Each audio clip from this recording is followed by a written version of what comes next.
Hey, what's up, guys? Dr. Jaws here, and tonight, oops, sorry, should have started playing this.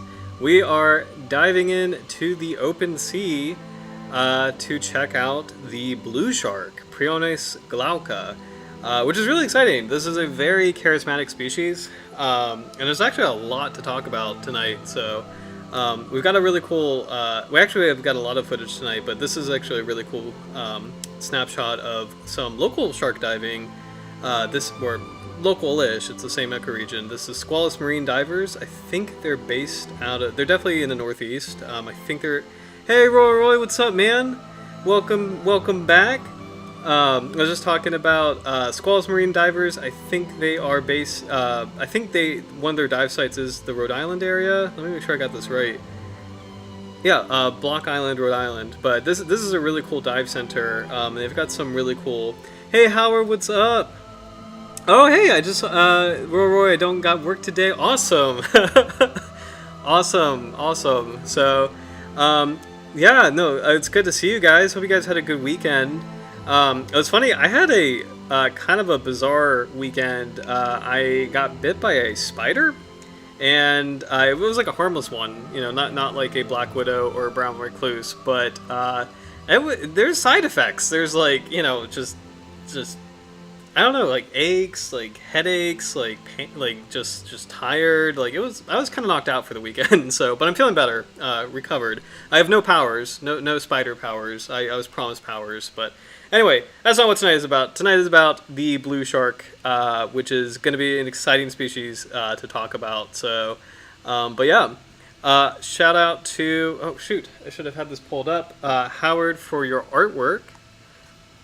Did you guys have a good weekend, by the way? Let me pull this up. I literally had it.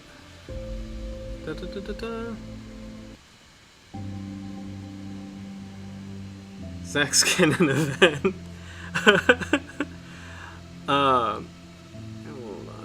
Here we go. There we go. Sorry about that. There we go. I think that's showing. Yes, awesome. So sorry about that. Let me make sure my Finder is closed. Get out here. Okay. Oh man, I gotta clean my desktop. So, but thank you, Howard Care, for submitting this piece. This is super cool, and it's actually really funny. Like, it highlights something that sounds kind of strange about blue sharks, but is actually like completely unique about them. Weekend was great, celebrating kids' birthdays. Oh, awesome! Tell them, tell your kid happy birthday from me. Please tell them I said happy birthday. So how old? Well, actually, I won't say this on stream, but just tell them I said happy birthday. So that's awesome. But yeah, no, this piece is fantastic. I was just about to say, it sounds funny, but blue sharks are unique in their blueness. There's really not another shark that I can think of that really has this kind of coloration. You know, most sharks are like a gray color or a coppery, bronzy sort of color, but blue sharks are actually perfectly named because they have this beautiful iridescent indigo blue about them. So, and it's actually really cool. This is a very unique line of sharks. It is a carcharinid, so it is part of the same family as sandbar sharks and bull sharks. But it is of its own genus, Priones. So this is kind of like its own group of open ocean pelagic sharks. So yeah. But yes, definitely agree. This is an amazing drawing. I love the pilot fish detail as well.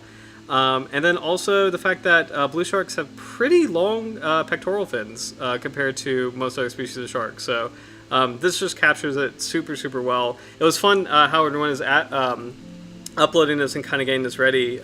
You know, we have such a cool library of artwork, so it keeps growing and growing. So it's just, I'm so excited to.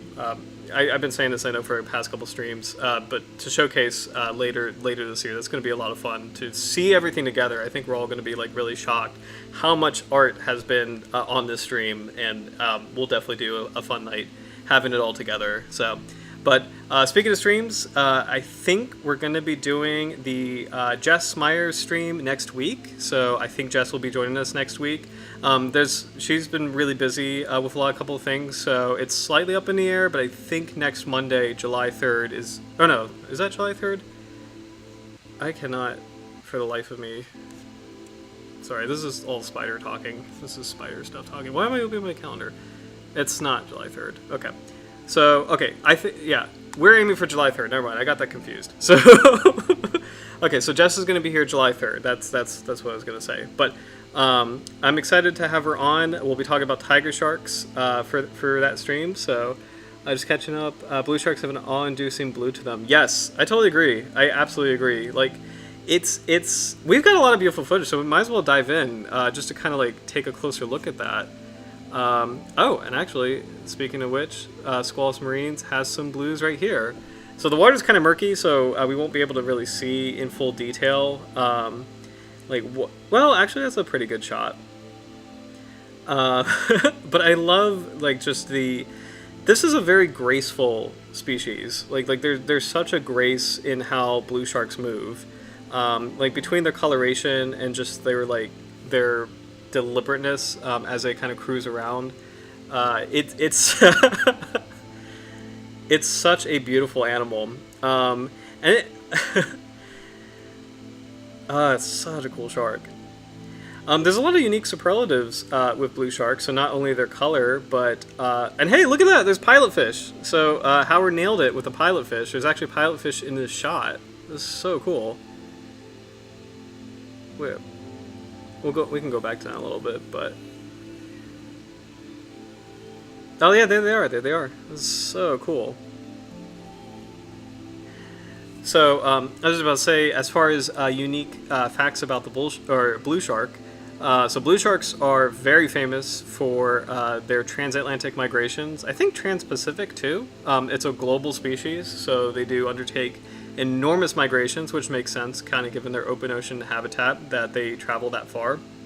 Bizarrely enough, blue sharks have gill rakers, which is kind of wild. I forgot about that detail about blue sharks, because gill rakers in sharks, that's something you don't really hear except in something like a basking shark, which is a planktonic filter feeder.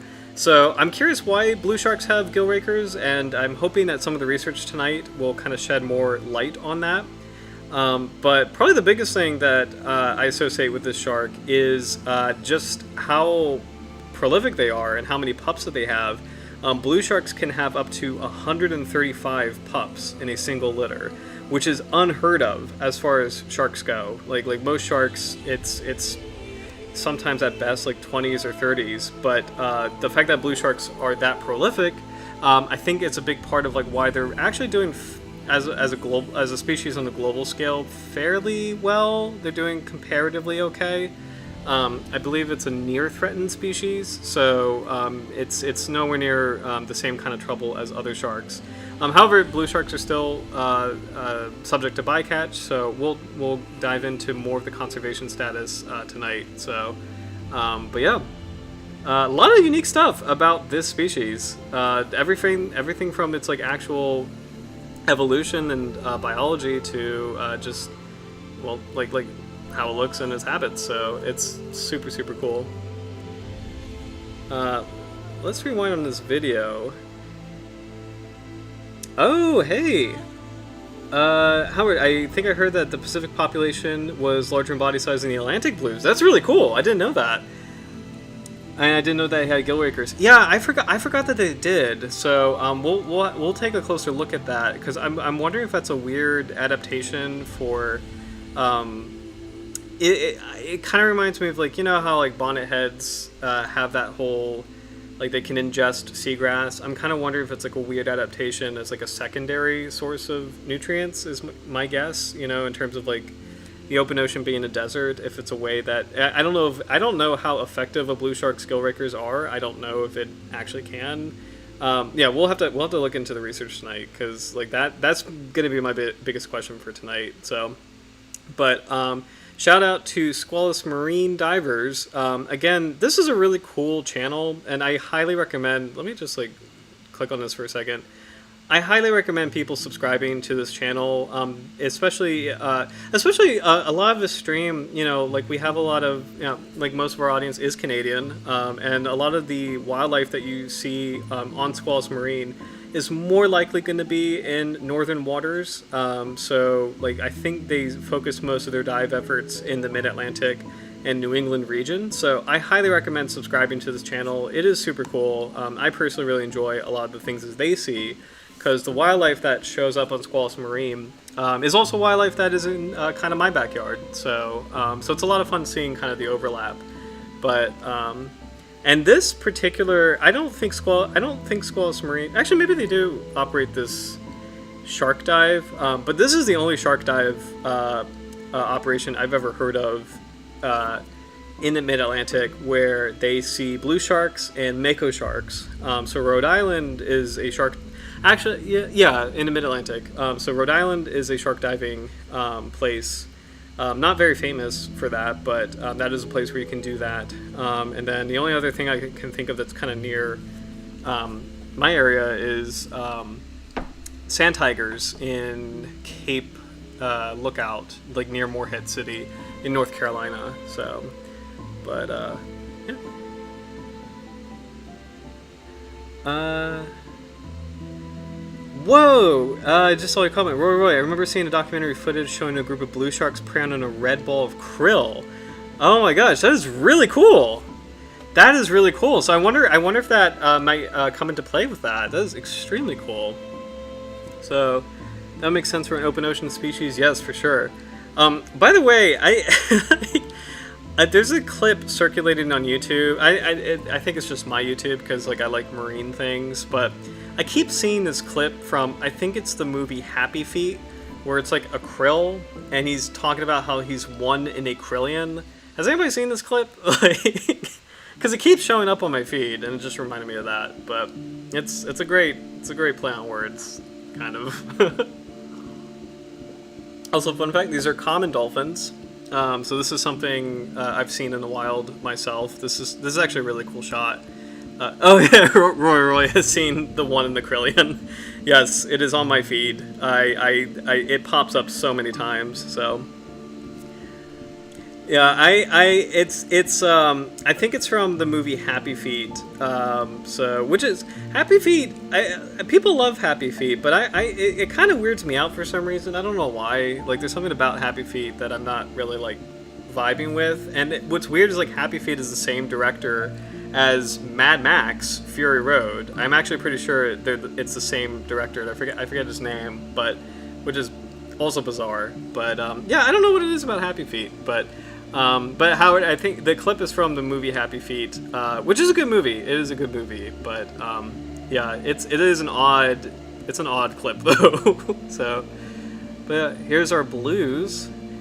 I actually love seeing that this species has really large pectoral fins, and it's an oceanic species. And oceanic whitetips have proportionally pretty large pectoral fins as well. Yes, I just saw Roy's comment. Yeah, the animation is really good in Happy Feet. The animation is pretty amazing. It's been honestly like a decade since I've seen that movie, but it is pretty amazing animation. So, man, I would love to do this dive. This is definitely on my list of things to do. Is a Rhode Island shark dive. Block Island in particular, where this dive is. So they're diving off of Block Island, Rhode Island. That has been a place I've always wanted to go to. It is nicknamed the Bermuda of the North. It is, I think it's 30 miles offshore, if I'm not mistaken. It might be closer than that. It's probably closer to that because there's a lot of like, you know, vacationers and families and stuff. So it's probably not, maybe it's not 30 miles, but it is like offshore enough where it's like you have to take a ferry. There's no bridges or anything. But I really love the idea of Block Island being really remote and secluded and just kind of like it's its own place. And I think there's a lot of really cool wildlife opportunities, including this. So it's definitely been a place I've always wanted to go to. And it's on my list of things to do. But oh my gosh, look how just gracefully he just snaps up these. This is so cool. Interesting. The large pecks on those two species remind me of large gliding birds like the condor. Interesting. Yeah, that's a really good point because I wonder, like in a different medium, if it's sort of like is accomplishing essentially the same physics, in terms of like the large wings kind of help to conserve energy. Like it takes more effort for a fish to swim, or I guess a bird to fly. With like smaller wings, but with like larger wings, I'm assuming like it kind of helps conserve energy, and I guess specifically, this has been a while since I've done this, but like, isn't it something to do with like the way that the wing or the fin cuts through the medium? It creates like I think the larger the fin, the larger a wake it creates behind it. Effortless motion, yeah. So it kind of helps with like airplanes, like they have the large wings, like partially like it helps with lift, but it's like the actual blade of the wing is like cutting that medium in such a way that it creates sort of like a pocket, like a vacant space where you physically can generate a lot more thrust in that emptiness, as opposed to like I'm not really physicists are gonna kill me. It's like I think I'm on the right track. It's like we have like a blade like cutting through like a medium. It generates this kind of like wake or emptiness that when you push against it, or like when like a shark's tail providing thrust, and it's surrounded by kind of like these like empty spaces, it helps propel it forward with like less of an energy investment. I'm not explaining it really well, but it's basically like large fins like kind of cut down the energy, in terms of like the energy expended, which makes sense for like an open ocean animal, or like a condor or a gliding bird, like an albatross is a good example. Like creatures that have to travel a very, very long way. It's a really cool evolutionary adaptation. It makes total sense, why it's like that. So if you're a physicist, leave a comment. If you're a physicist leaving like watching this in the future, please leave a comment and explain this better than I did. So one thing I'm noticing, I never really noticed this before, but so a blue shark's color pattern. Oh, this is interesting. I just realized I think this is probably the only crocodile shark with the pointiest nose. That's actually a good point. That is interesting, because like sharp-nosed sharks also have like a pointy snout, but blue sharks are definitely the superlative. I'm kind of curious I don't know if that helps with just how it swims as well, like as far as like kind of cutting through the water. I'm really not sure, but that is a good point. Like in terms of like how does that maybe help with it in terms of its pelagic lifestyle? So.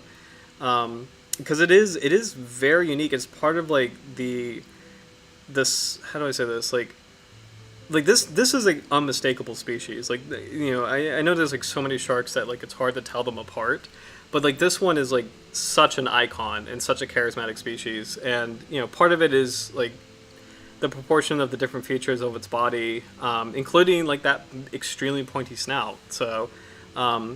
I don't know. I'm curious like why it is like that, but it is a good point. It is definitely superlative in the carcharodid family, as far as that feature. The eyes are proportionally really big, which is actually kind of cool to see as well.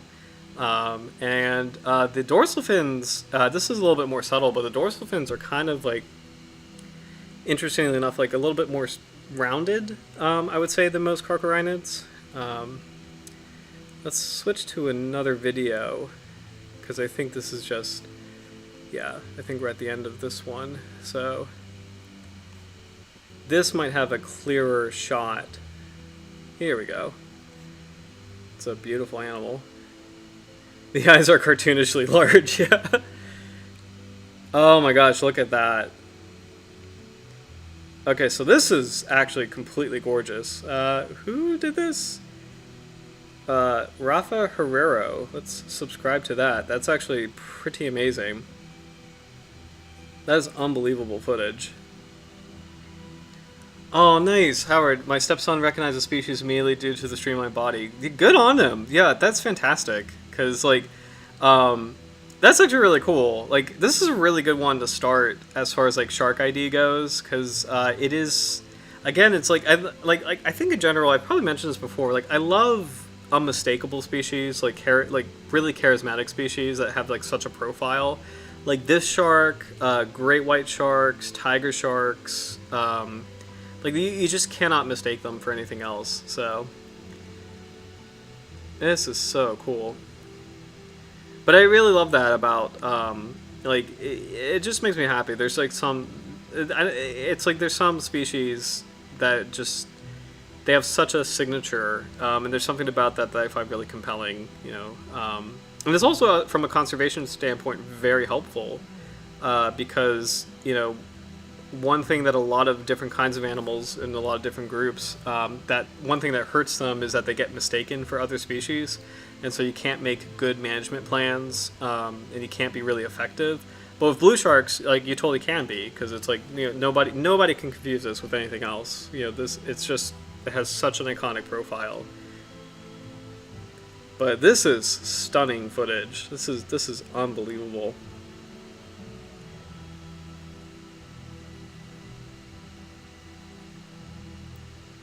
But yeah, you can kind of see, I was talking about earlier, the dorsal fin is a bit more rounded, and it's funny, like the pectoral fins are so enormous, and the dorsal fin is like pretty moderately sized, you know, like not like probably a good size, you know, probably like in the middle. I'm noticing also the caudal fin is like extremely sharp. You know, that's a pretty dramatic, especially the upper lobe of the caudal fin is pretty dramatic. So. Oh my gosh, just diving with these in clear water, that must be amazing. So let's replay that, and I might we'll replay that, and I might take a look at sharks of the world as far as fun facts about the blue shark. So let's see what we got. Cruises slowly at the surface, tips the dorsal and caudal fins out of the water, and long pectoral fins extended. Most active in early evening and at night, when they may move inshore. Forms large aggregations, where still sufficiently abundant, to feed on shoals of prey or carrion. Have been seen biting floating objects, known to harass spearfishers. That's interesting. May circle swimmers, boats, and divers for some time before approaching and biting. Highly migratory, with complex movements related to prey availability and reproductive cycles. Segregates by age, sex, reproductive phase. Juveniles, subadults, mature sharks, and pregnant females are usually found in separate areas, with adult males and females moving briefly to mate. It is really interesting. That seems to be a norm. I think with sharks in general, that they do segregate by age and size and sex. That is actually really interesting. This is the third species I feel like we talked about that kind of segregation. At least the third, because we talked about dogfish, and I think we talked about it with, I forget if it was the simpleton lemon shark we were talking about that, but it is pretty interesting. Move seasonally to higher latitudes where prey is more abundant in productive ocean convergence or boundary zones. That is really cool. Frequent vertical excursions made into deep water or to the thermocline, returning regularly to surface, possibly to prevent body cooling. Interesting. Tagging studies have demonstrated that Atlantic blue sharks undertake numerous transatlantic migrations, swimming slowly with the major current systems. Pacific blue sharks may migrate up to 9,200 kilometers, so that is extremely cool. That's actually really cool that they mentioned the currents. This actually might be a really good night to talk about that, because we haven't really talked about ocean currents before, and I think just like a top-down level, probably a good idea to take a look at the major currents of the oceans, so...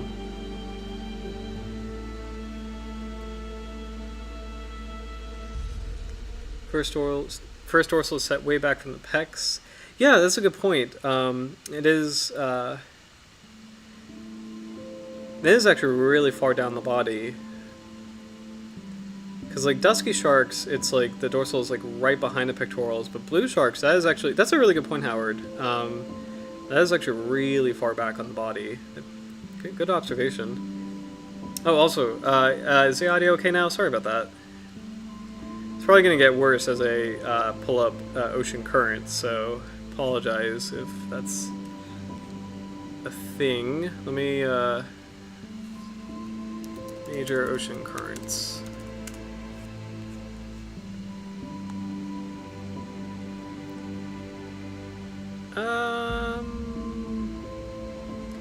This is basically what I want, but, here we go. I like Noah. Let's check out Noah.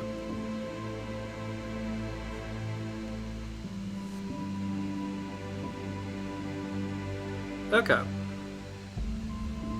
So this is actually really cool. I think this is probably a good night. Oh, thank you. Awesome. Audio is okay. I think since we're talking about blue sharks, this is probably like a really good night to take a look at ocean currents, and with a particular focus maybe on the North Atlantic, because I always think this is really fascinating. But what's cool is that as the Earth spins, it sort of has this. Actually, it's a mix of like the Earth spinning and like weather, where warm air rises at the tropics, cools at I think at the boundary line of the Tropic of Cancer and the Tropic of Capricorn, and like there's this constant motion, this constant circulation on major scales of just like water moving up into the clouds and then raining down, and all of these in the effect, like all of these processes happening with the way the continents are. Contributes to ocean currents, and then other physical factors as far as like the oceans are concerned contribute to ocean currents. But basically, this is like a general cycle and rotation that dictates a lot of biological processes in terms of like migration events or like blooms, especially in temperate zones, like blooms of life. When you look at, when you look at the North Atlantic, like kind of where I am, the biggest one is like the Gulf Stream that hugs the American coastline up until North Carolina. So you have a lot of like tropical species here, and then veers offshore all the way up towards Iceland and Great Britain. And the way that these currents work, they can do a lot of different things. One of the most interesting things is that they can create these eddies, like these little bubbles, like warm water eddies or cold water eddies. So warm water eddies, there's like tropical fish that can be trapped in them, and it brings tropical fish into cold places, kind of like New York or New England. There's been like angelfish and lionfish seen in New England because of a weird effect or side effect of the currents. And then conversely, you can have cold water eddies that bring polar species or cold water species down to tropical areas. So a couple years ago, we had killer whales actually offshore Virginia, which is unheard of. It's really not known as like a tropical animal. It's definitely not known as really an animal that's in this part of the world. But the suspected reason they were here is they got caught in a cold water eddy as a result of the currents. But anyway, I think the currents are really fascinating. It's actually really cool that blue sharks follow currents kind of generally. So as far as the North Atlantic goes, the current goes eastward, so past the American coastline towards Iceland and Great Britain, circles back down off of Iberia into the tropical Atlantic, coming back into the Caribbean islands, and then circulating through the Gulf of Mexico, and then back again. This is a gyre. Like this circular area is the North Atlantic gyre.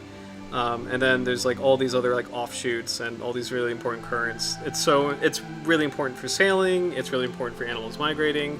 But I think it's like a fascinating thing to take a look at as far as like just kind of understanding in general how the ocean works.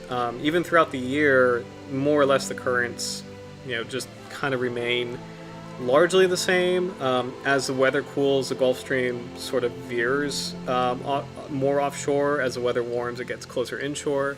So it's just really interesting. So I'm kind of on a current TED Talk right now. But what else was I going to say? Another fun fact about just the Gulf Stream in general, the United Kingdom is at a really, or the British Isles are at a really high latitude. And if it wasn't for the Gulf Stream, this actually would be kind of a colder area. It really shouldn't be as like comparatively warm-ish as it is, but the Gulf Stream being what it is bringing a lot of warm air and warm water towards the United Kingdom and the British Isles. Why am I saying United Kingdom? British Isles. So towards the British Isles, and it's influencing the weather directly and making it much warmer than it really is, or really kind of should be, because it's at the same latitude as like, you know, parts of Canada that, you know, on the western side of the Atlantic, this part of Canada is kind of colder. And the eastern side of the Atlantic, the United Kingdom is comparatively much... I keep saying this. British Isles. I'm so sorry. I don't know why I'm doing this, Ireland. I'm so sorry.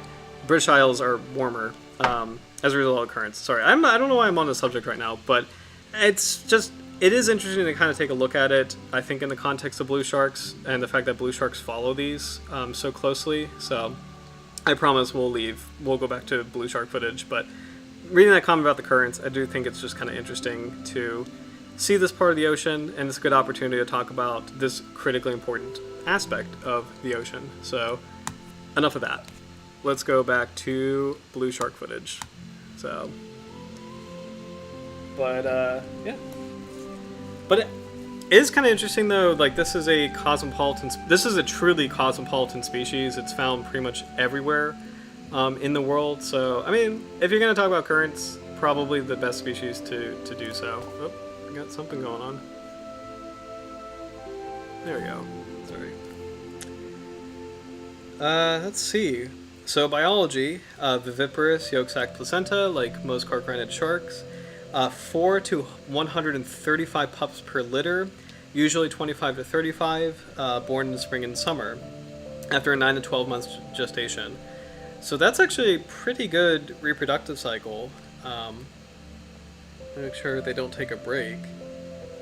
If they do reproduce... Okay, yeah, mature females may breed annually or on alternate years. So that's actually pretty good for a shark, like breeding yearly or on every other year.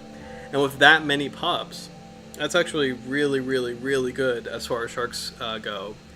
And it makes sense that this is, comparatively as far as carcharodonids go, a successful species. So, as far as like facing population pressures. In European waters, pups remain in offshore nursery areas until 130 centimeters long, where they begin to migrate. Oops. No. I want all the cavities. Where they begin to migrate with other sharks of the same age and sex. Males mature at 4 to 6 years. That's actually pretty young. Females at 5 to 7 years.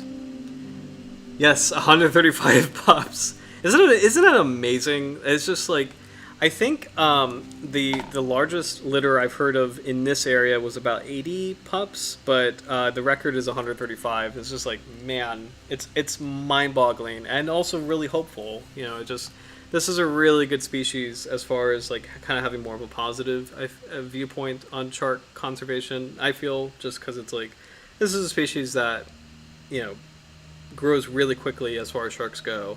It reproduces, I mean, like, just that's an unheard of amount as far as sharks go. So, and mature females may breed annually or on alternate years. That's really fast. Longevity is 20 years. Feeds on relatively small prey, usually. Oops.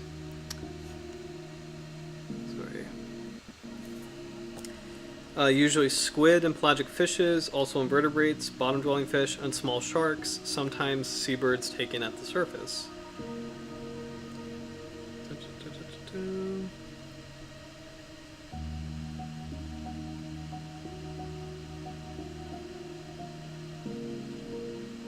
Okay, interesting. So, oh man. So yeah, there's a lot to cover. Oh, sorry. I didn't mean to cut away from that. The Catholic is a shark species. Yeah. Oh my goodness. Yeah, so I think, oh, this is a cool shot. Oh, this is actually a really cool shot. Or it's a cool photo of them hunting squid. So these actually look like smaller individuals right here.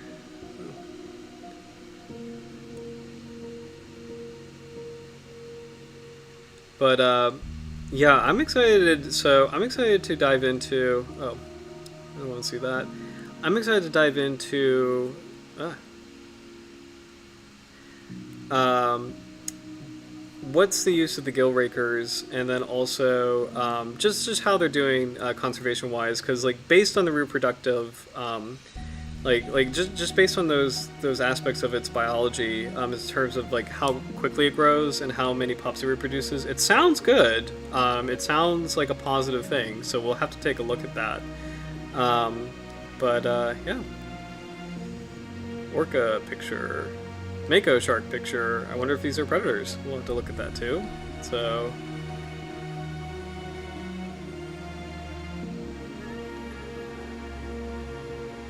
That's so cool. Again, Howard, thank you for your art, because it's actually really cool seeing pilot fish in these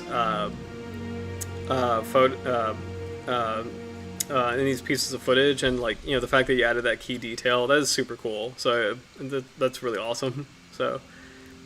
All right, so let's start out with, I think our good friend Florida Museum of Natural History is probably a good place to start as far as like some of these questions. So let's just take a look at the blue shark profile and see what we can learn about this. So, dun, dun, dun, dun, dun, dun. Although blue sharks are not usually aggressive, they are curious animals known to approach divers, especially spearfishers, when food is evolved. It's interesting, this is like a theme that they do come close. And I'm pretty sure blue sharks are on the shark attack file, that there have been like, biting incidents. So,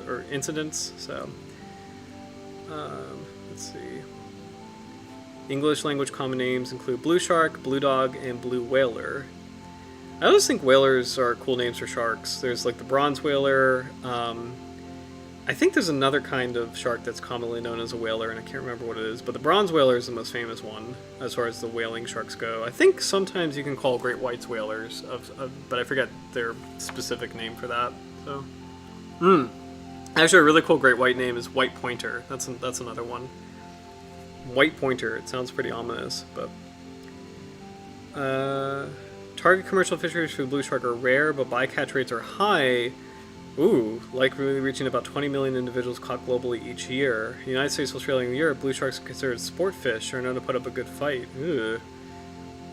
I've never heard of that for the United States, actually. That surprises me.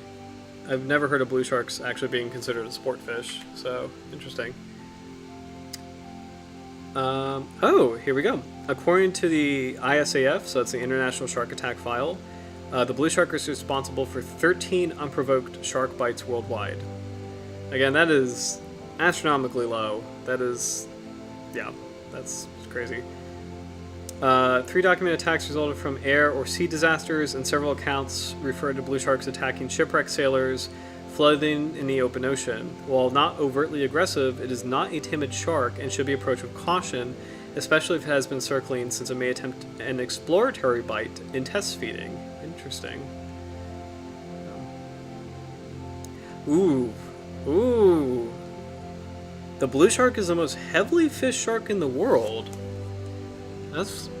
It's weird, because it's like, part of that is surprising, in a sense. Again, it has like a really good biology as far as sharks go, and yet part of that sort of maybe is not a surprise, because it is cosmopolitan. It is one of the few sharks that can be found everywhere, so I wonder how much that plays into it. With annual global catch estimates of around 20 million individuals each year. The species is rarely targeted commercially, but bycatch by longline drift net fisheries is very high. Blue shark catches are included in regulated commercial longline shark fishery in the Atlantic and Gulf Coast United States. Let's see. Fishery assessments are limited, but showed no evidence of population decline when the census was conducted 10 years ago. The main conservation issue that needs to be addressed is minimizing mortality rates of blue sharks caught as bycatch. Okay, interesting. And so yeah, like, because that distribution, I mean, this species can be found pretty much everywhere, so.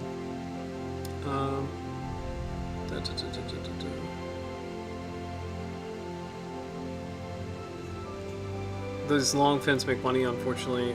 Shoot. Yeah, that's a good point, Roy. Man, oh man, I hope Uh, let's just take a look. I want to hop over to IUCN Red List really quick, because I do want to take a look at the conservation assessment, because I am curious how that interplay of like the cosmopolitan distribution, but then also like those really good biological traits. I'm kind of curious what this interplay is. So here we go. So as far as the IUCN Red List goes, the blue shark is near threatened, saying the population is decreasing. But near threatened's not a bad status for sharks comparatively. So it's not good, but it's not the worst that can be. So here we go.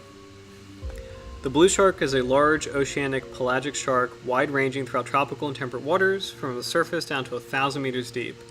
The species has the highest known population growth rates among pelagic sharks. It matures young and has large litters. It is caught globally as target and bycatch in commercial and small-scale pelagic longline, purse seine, and gillnet fisheries, although most of the take is bycatch of industrial pelagic fleets in offshore and high seas waters.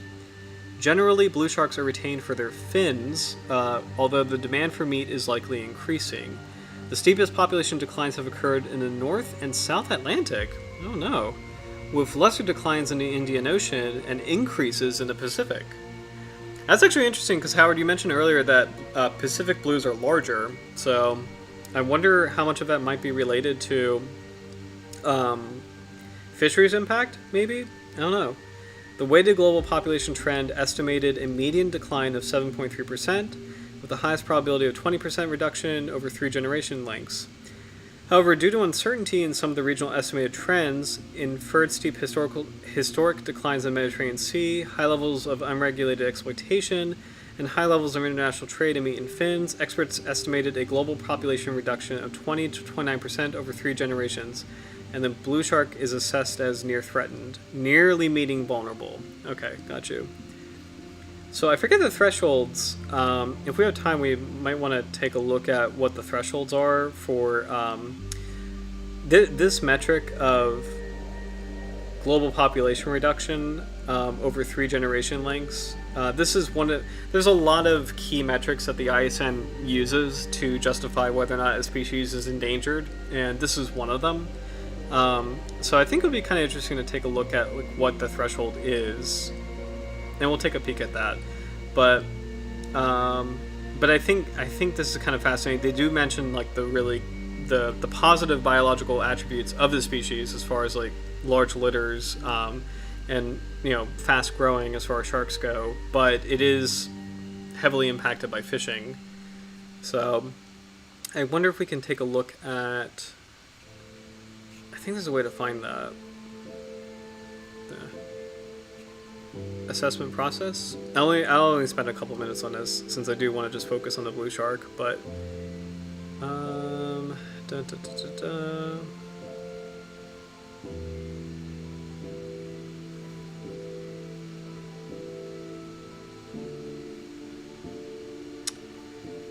yeah, I know there's a way you can find this here.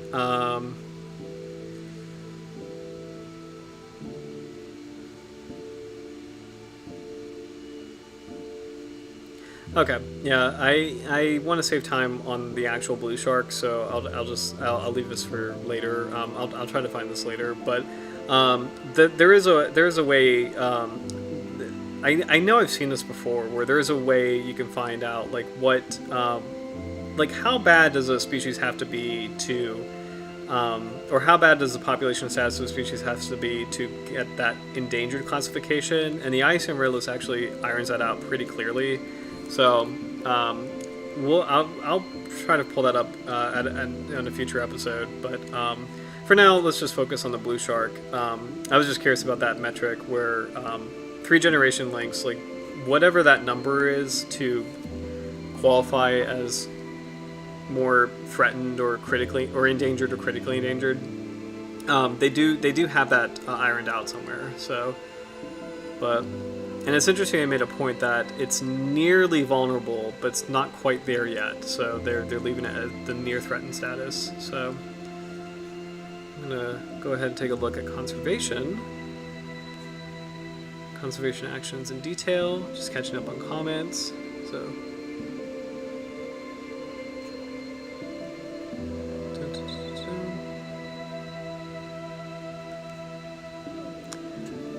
I'm sorry. However, I see a question mark.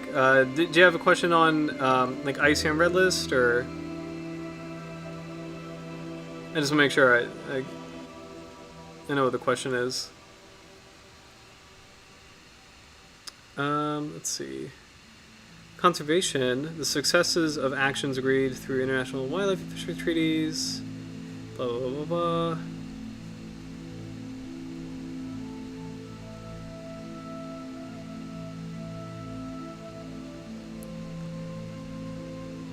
Oh, interesting. Blue shark was listed under Appendix 2 of the Convention of Migratory Species, CMS, so this is something that it's in the same thing as makos and...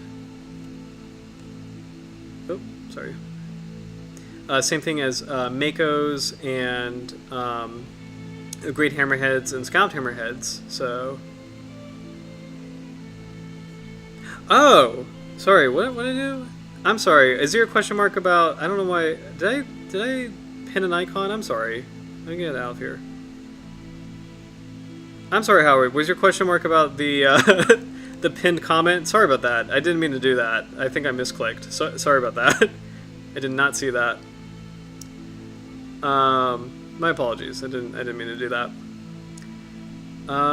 Let's see.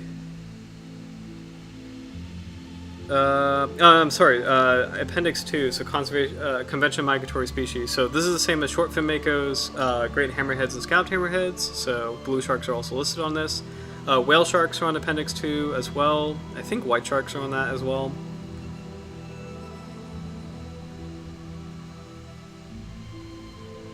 This is interesting. In line with recommendation from scientific advisors, however, a proposal to add to the blue sharks, to the shark's MOU Annex 1 was rejected on the basis that the species did not have an unfavorable conservation status and therefore did not meet the listing criteria. That's a new one. I've never seen that before.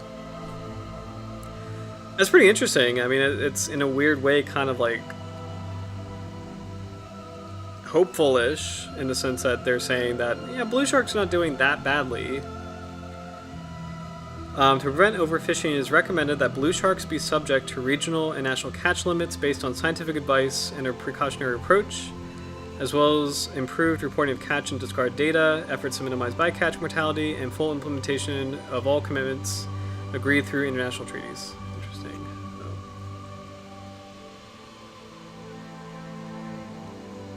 Oh, no worries. I just saw your comment. Having tech difficulties. The question mark came up. Atlantic versus Pacific populations. So yeah. To elaborate, I was curious about. So they were saying that in the assessment that Atlantic populations of blue sharks are doing worse than Pacific populations.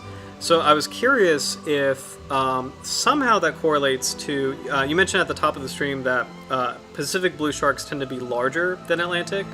So I'm wondering if Atlantic blue sharks, since the population is feeling more fishing pressure, as a whole, it's less likely for that population of blue sharks to grow to a larger size, and so the mean size of Pacific blue sharks might be larger as due to kind of like alleviated pressure. So like they're basically allowed to grow larger. Possibly, it is such a huge area that is a pretty far reach on my part as far as an argument goes. But it's just something that kind of came up, or it came to mind, where it's like I wonder how much of the size difference might relate to fishing pressure, and some of it could just genuinely relate to biology, where it's like it's a completely different ocean, completely different part of the world. You never know that there might be, what's the word? Like there, it might have evolved just naturally based on, for whatever reason, in the Pacific to be a larger size. So I've heard, and that would make sense. Gotcha. So yeah. I'd be curious. I'm curious if we could find some confirmation on that. So let's go back to Florida Museum of Natural History. So it's interesting. Blue sharks biologically are good, but are definitely feeling pressure. So let's see. Pelagic species that rarely comes near shore, but they've been known to frequent inshore areas around oceanic islands and locations where the continental shelf is narrow.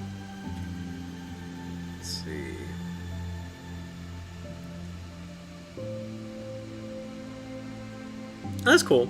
They prefer cooler waters ranging from 12 to 20 degrees Celsius. When in the tropics, the blue shark seeks deeper waters with cooler temperatures. That's actually really cool. At night, blue sharks often swim inshore around oceanic islands.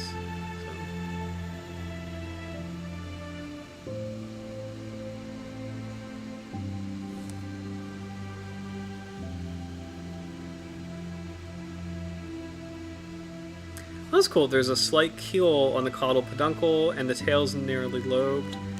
I just want to take a look at that.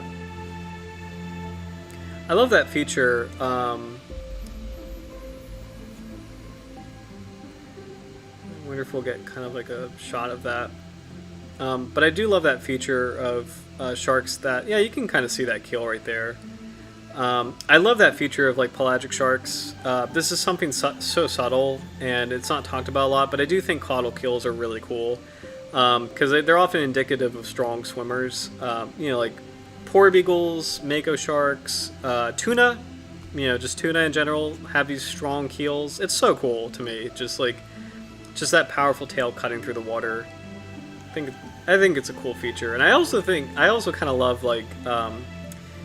It's just one of those things I feel like fisheries people or shark people just know about, you know? And it's like, I don't know. It's like if you study sharks, if you really like sharks, it's like one of those many things that you just kind of like, I don't know. It's like a subtle thing that you know. You know, caudal keels are cool to me, so. Let's see. Oh, that's cool. So yeah, makes total sense. Blue shark's name comes from the distinct blue dorsal surface. Ventral is well defined, crisp white. This contrast in colors is known as counter shading and provides camouflage for the shark in the open ocean. It's really cool. So a lot of animals have counter shading, but it is actually really cool that this shark, again, it is uniquely blue. There's really not another species that has quite the same kind of coloration as a blue shark, and I don't know, it's really cool that it's the one that probably blends in with the open sea the best. So it's really, really cool. Interesting. The upper teeth of the blue shark are highly distinctive in shape. They are triangular with highly recurved cusps, strongly serrated edges, and bases that overlap each other. The upper jaw generally has one symmetrical median symphysis tooth and 14 teeth on either side of the upper jaw. Teeth on the lower jaw number 3 to 15 and have more finely serrated edges than those in the upper jaw, nearly erect cusps, and more symmetrical in shape than the upper jaw. So what's actually really awesome, I love that they made a point saying that this is the teeth are highly distinctive. So I used to work at the fisheries, in the fisheries lab at the Virginia Institute of Marine Science, and they have an amazing collection for scientific research, including shark jaws. So they actually have a really... I counted all the species that they have and put it in a database. And then this is a while ago. This was like 2012, I want to say. But I think they have 60 species of sharks at VIMS, at least 60 species. But anyway, long story short, they have this really cool closet of shark jaws. Again, for like research purposes, and they have a couple blue shark jaw sets, and it's really cool that this website, Florida Museum of Natural History, mentions that the teeth are distinct, because I can verify, yes, they are actually one of a kind. It's actually pretty easy to tell a blue shark from other jaw sets. Like it looks strange, you know, like just in like a cool way, but like just the way that like those teeth are, like. This shape in particular, like figure A, like it's like so much longer and narrower, but it is like serrated. It's such a unique shape, and like figure A and C in particular, like you could just tell it's a blue shark. So I thought it was like a cool little detail. Like the blue shark jaws always kind of stood out to me. Other jaws were a little bit subtler, like oceanic white-tip jaws, those I kind of got confused with other species, but blue sharks you can't really confuse them, which is kind of cool. So,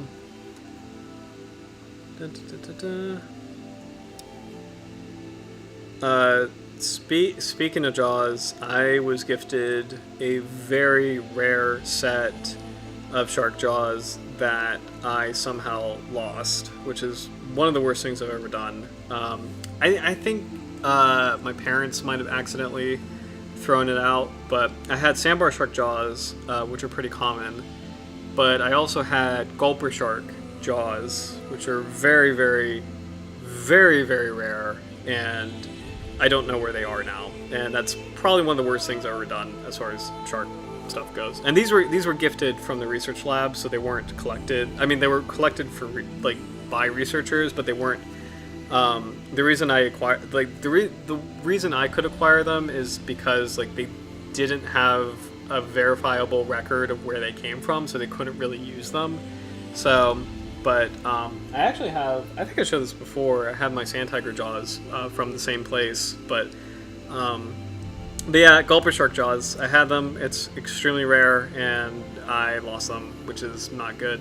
So, sad. So, that sucks. Yeah. yeah.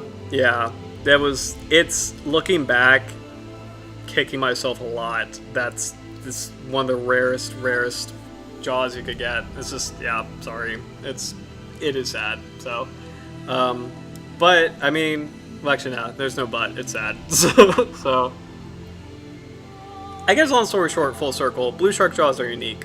It's my jaw tangent for tonight. So, let's see. Talked about maturity before. Lifespan's 20 years. Yeah, that's actually. What do you guys think? I feel like that's a little bit on the shorter side for sharks. Maybe. Because I feel like sharks tend to be 30 or 40 on average, maybe.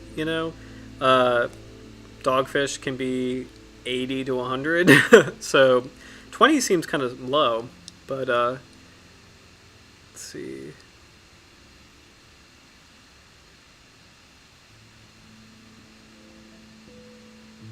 I'm not seeing anything on the gill rakers.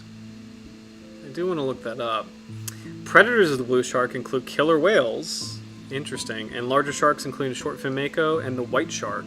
Ooh, did not know that. Parasites, this is probably a really good shark to actually study parasites. Also, I've said it before, I can't emphasize this enough.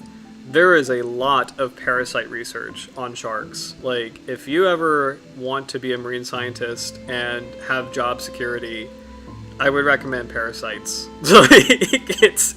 I cannot believe how many parasite papers there are. There's so much on sharks. So I feel like that's secure.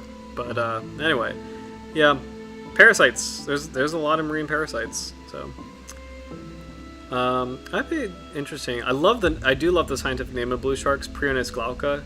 It just is a very beautiful name. So Prionis comes from the Greek prion, means saw, and acus, meaning point, while the species name glauca is derived from the Latin term glaucus, meaning bluish-gray or green in English, referring to the blue color of the shark.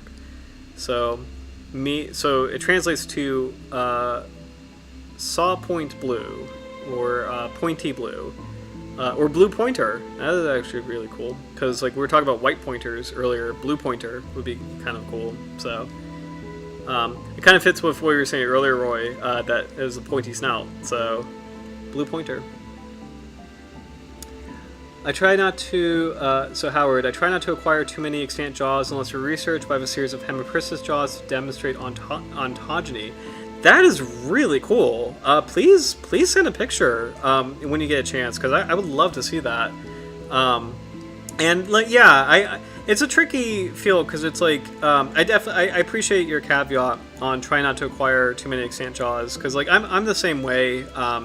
For me, I don't actively get jaws at all, but if there's a research scenario where I'm gifted jaws or gifted teeth, I will accept them, because they are helpful for teaching, and in those, I appreciate that caveat, because I have a similar approach. You and I think we have kind of a similar approach in terms of we have a lot of respect for these animals, and we do not want to support poaching or hunting them down for curios. And shark jaws are unfortunately a very popular curio. You know, especially I think kind of in more tropical areas. You know, which is not it's not good. You know, we don't want to support that. But in scenarios where, for research, we've been gifted JAWS, or you know, we're conducting research, you know, I think that there's a level of fairness with that, especially since we appreciate, you know, what we're studying, and we're doing this for education. So, exactly, you have to have a good reason or put them to good use. Yeah, absolutely. So, one of the coolest things. Or two of the coolest things. There's an aquarium in Maryland. It's not the Baltimore Aquarium. It's a different one. They had is it them? Yeah, Glen Echo Park Aquarium. Glen Echo Park is a really cool place. It's a smaller aquarium, but they have basking shark baleen, or not baleen. What am I saying? Basking shark gill rakers. I'm pretty sure that was them. They have basking shark gill rakers, which is wild to see. Because it does look a lot like baleen, just like these long, compact, comb-like filaments. And they also have, I think this is them. I'm pretty sure this is them. I think they have sand devil skin, like sand devil like dermal denticles. So. I think that was them. I'm not 100% sure if that was them, but I'm 90% sure they have the basking shark gill rakers. So, just saw your comment, Roy. Yes, they are really cool. They are super, super cool. That is a weird item to acquire when you think about it. It's like, how do you get that, you know? But it is actually really cool. It's very cool for teaching in terms of just, you know, you can kind of show the kids, like the students, like, you know, like, yeah, this is how plankton are caught in these like really fine filaments. Like, you know, it is actually an extremely cool teaching tool. So, let's see. So I think we got everything from Florida Museum of Natural History. So I'll close that out. Speaking of gill rakers, I really want to nail this down because like I know I read this somewhere. So. Let's take a look at... I know I read this somewhere. I'm definitely hopping around a little bit because this is a new website, by the way. This is from Duke University, which has a really cool marine lab in North Carolina. I think on the Crystal Coast in North Carolina. It's sort of technically not the Outer Banks, but Duke actually has a pretty good marine science program. But I just thought this was really cool. This is like a range map of like known locations of blue sharks. So can I click on data points? No, I can't. I was kind of curious about this. So what's actually really cool is you can see a concentration here, and I believe that is George's Bank, which, fun fact, this area, I'm pretty sure that's George's Bank. Let me check that really quick, because if it is, I have a fun fact about that area. But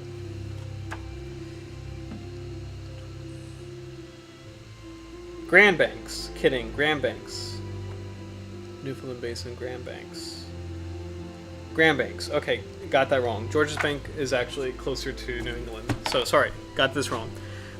But I do have a fun fact. So this is close to the Grand Banks of Newfoundland, which is an extremely famous fishing ground. If anyone has seen The Perfect Storm, which is a very good movie, they go past the Grand Banks to the Flemish Cap, which is, I think, somewhere around here too. Anyway, the Grand Banks of Newfoundland are arguably one of the richest places in the world for sharks.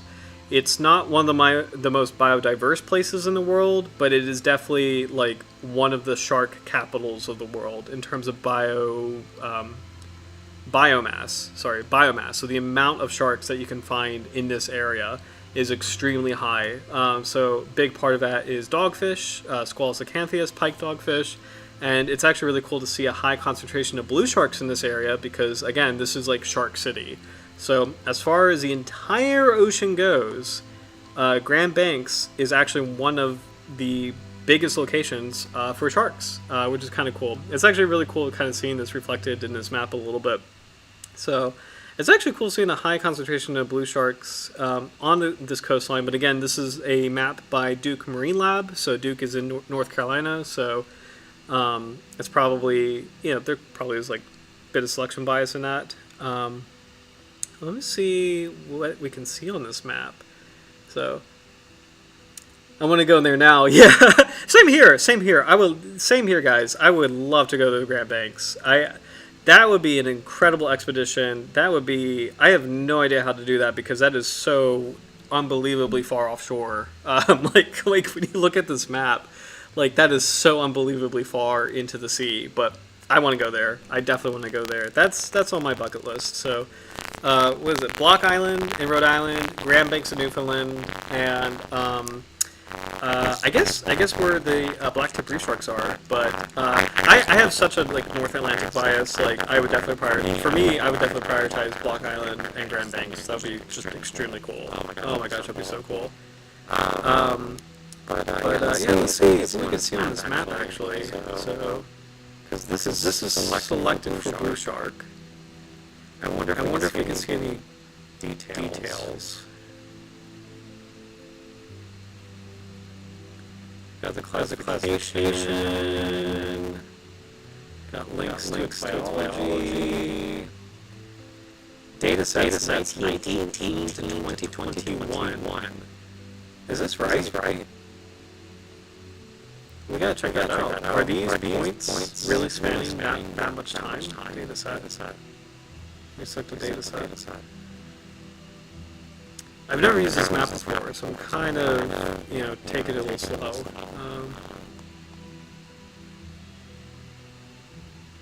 Wow, okay. Oh, is it, so are these researchers and this is plotting their data points? Is that what's going on? I'm actually just kind of curious about maybe selecting a single record if I can. Oh, this is cool. Okay, so this is starting to break it up a little bit. This is cool. This is super cool. Okay. Oh, this is so cool. Okay, I'll explain in a second why I freaked out for a second. Let me make sure the stream is okay. Audio buzz. Yeah, it's probably because of this map. So thanks for letting me know the audio is okay now. Because it's probably this map is taking a lot of bandwidth. But this is extremely cool to see. So right here, guys. So I'm in the Chesapeake Bay area, as I'm sure you guys well know by now, because I will never shut up about the Bay. But I'm freaking out because this red line or orange line right here of where blue sharks are being located. This is right at the edge of the continental shelf. So this is mirroring perfectly where the highest amount of nutrients are in this part of the world, where the Chesapeake Bay is a very rich area. It's not salty enough for blue sharks. Then you have this open area right here. This is kind of shallow water, like 50 meters deep, and it's known as like a nutrient desert. In terms of it's really not that productive, just sand flats, shipwrecks, you don't really have a lot of activity in this area. But then when you get to the drop off, so this is where Norfolk Canyon is. If you remember a couple streams ago, I shared pictures of the scalped hammerhead shark, the dolphins, the ocean sunfish. Norfolk Canyon is right here. This is where the continental shelf dives into the ocean, and you can get up to like 200 meters deep, even deep. Actually, no, more than that. It drops off to 200, 500, 1,000 meters. It goes into the twilight zone, and in that area, you can get these huge upwelling events where a lot of deep water nutrients are being pushed up to the surface. And so it's a huge area of biological productivity. So this is why you have hundreds of dolphins, like enormous superpods of dolphins in this area, pilot whales in this area, a lot of wildlife in this area, including the scalped hammerhead shark I was lucky enough to see. And it's amazing to see on this range map there's a lot of blue sharks in this area. And it makes sense. Like, the blue sharks are where the highest amount of productivity is, you know, and it's like, this is so cool. Like, this is almost perfectly mirroring, I wonder if I could change the base map, because this is almost perfectly mirroring the shelf, like the continental shelf. Like, the continental shelf is where the highest amount of nutrients are. It's actually really cool to see that the sharks are just zoned in on the highest amount of nutrients. This is so cool. Let me see if I can change the base map on this. Summary, because this is, if I can, that would be mind-blowing. Okay, yeah, I think I can. Satellite. I think this will do it. There we go. Okay, isn't that awesome? So this is what I was talking about. Like, see how this is like very shallow water, and then boom, it dives way like down into like this. This is the shelf. This is perfectly mirroring the shelf. That is so cool, actually. That is so unbelievably cool. So, yeah, that's amazing that these sharks are kind of concentrated in this area. That is so cool. So I'll switch out of here because I'm a little nervous about just the bandwidth, how much this data set is taking. But thank you, Duke Marine Lab. This is an extremely cool data set. I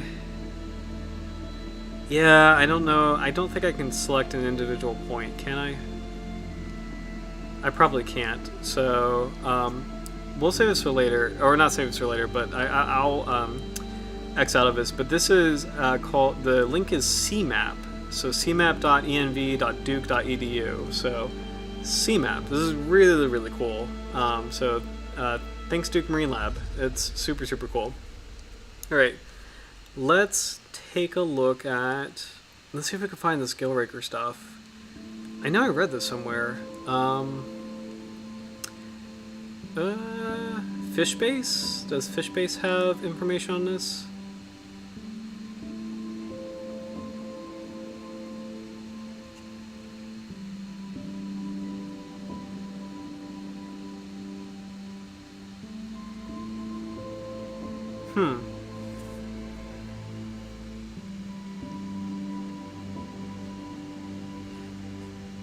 I don't know. Feeds on herring, silver hake, white hake, red hake, cod, haddock, pollock, mackerel, butterfish, sea raven, and flounders. Small shark, squids, pelagic red crabs, cetacean carrion, occasional seabirds, and garbage. Nothing about gill rakers. I know I read this somewhere. I know if this is from somewhere. That's actually, this is a beautiful illustration from Food and Agriculture. Mark Dando, yeah. Mark Dando has another really good illustration of a blue shark.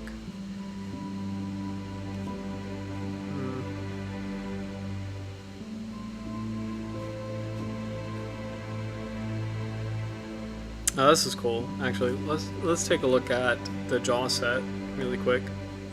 See, these are weird looking teeth. In a good way. Like these are very, very odd looking. Like that curve and like those serrations are actually proportionally really huge. It is a pretty unique jaw set. Or tooth type. Look how enormous those are actually. Oh, sorry. Let's go back. This website always. I always do this. I always screw this up.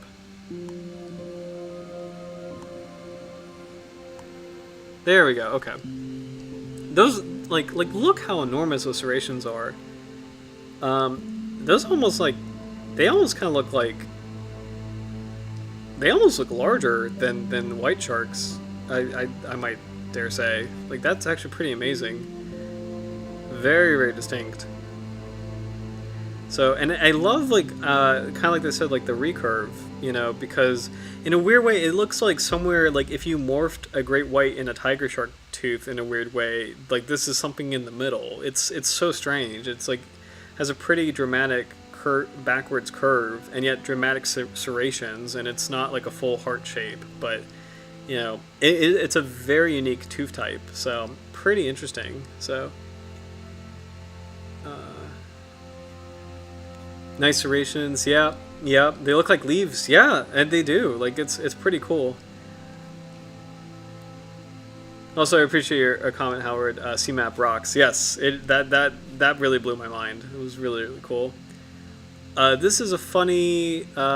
This is actually really interesting. So this is 1758. Linnaeus. So this is the famous Carl Linnaeus, the father of modern taxonomy. What's really cool is that the tooth types, the tooth illustrations are very accurate. The shark is not so accurate, but you can probably very easily tell that this is a dried out specimen, because or a damaged specimen. Like the conical snout looks really stupidly thin, but you can tell that this is more likely a damaged specimen, maybe even like a juvenile. Actually, no, probably not a juvenile, because like those look pretty.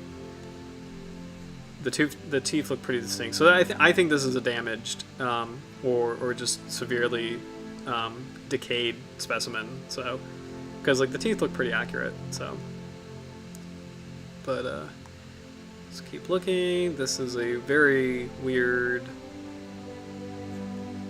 Wait a minute. I'm sorry, I got this wrong. This illustration is from Mueller and Allais, 1839. So, gotcha. Mueller and Allais are also famous taxonomists. They named the bull shark, which is pretty fun. So, I got this wrong. It looks like blue sharks were named by Linnaeus in 1758, but this particular illustration is from 1839. So, still a damaged specimen, I think. But this is good old 90s internet art. Not really sure where this is from, but oh, it's from Fishbase. Okay. Sorry, Fishbase.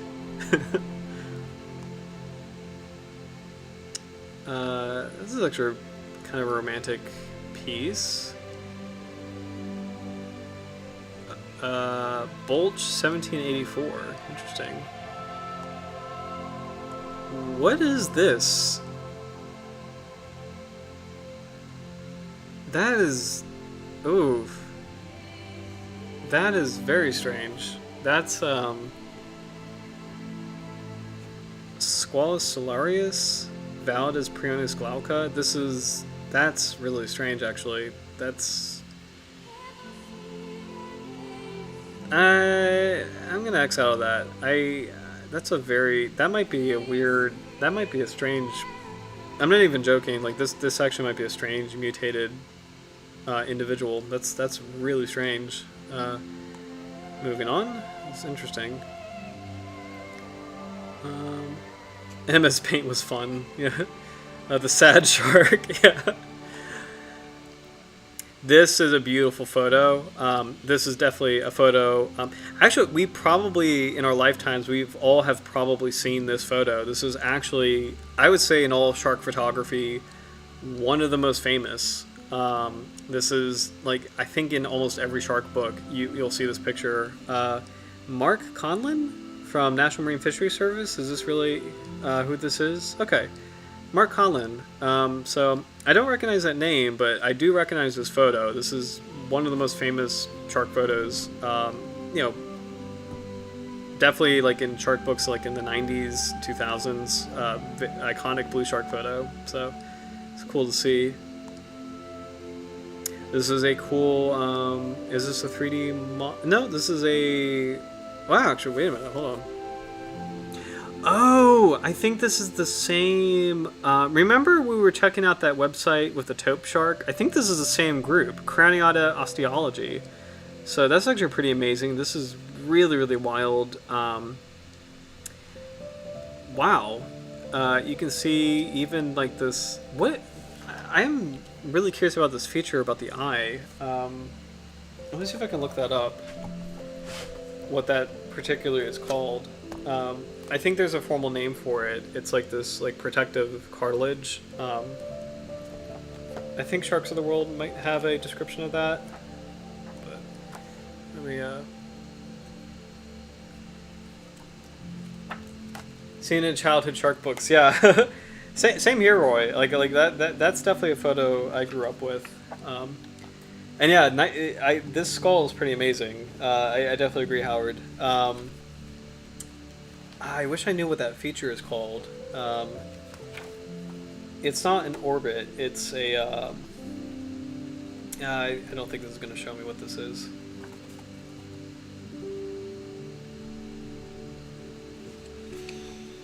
I don't know. Yeah, I don't think I know off the top of my head what this is. Because I think it's kind of like a strange, like, it's a strange structural feature. I don't want to say it's an eye socket, because I don't think that's the right description for that particular feature, but it's interesting that this is preserved for this specimen. So, but one thing is, I think we saw a little bit of it in the footage earlier, but so all Carcharodontiform sharks, they have the nictitating membrane. I think blue sharks actually exemplify it really, really well. I wonder if we can get, I think this shark dive video had a shot of it. Because blue sharks have such enormous eyes, I think they do kind of show off their nictitating membrane really, really, really well. So I'm hoping I can find a shot of that, because I thought I saw that.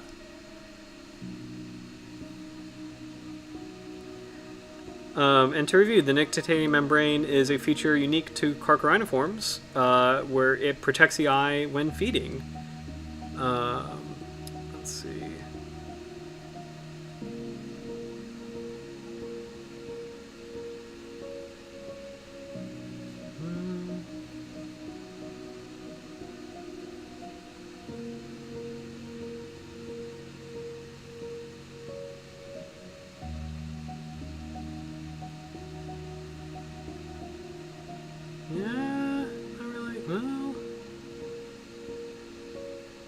Yeah, not really seeing it. I thought there was a shot.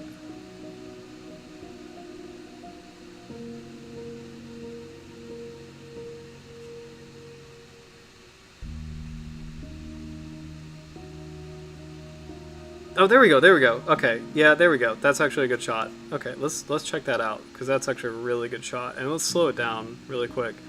It's sort of not a common. I think this is a good rare chance to see this in action.